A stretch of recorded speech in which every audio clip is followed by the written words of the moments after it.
Today, I'm really excited to talk about teaching our little eaters about spices the Montessori way.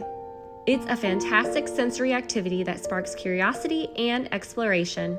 So let's dive right in. Step 1, we start with these beautiful Montessori botany cards.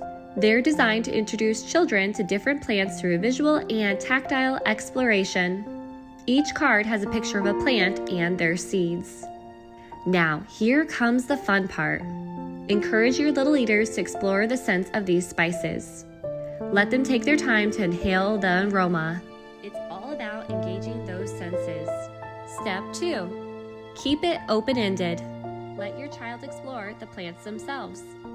Touch the leaves, examine the colors, and even taste some herbs if they're safe to consume. This kind of exploration fosters a deeper understanding of botany and spices.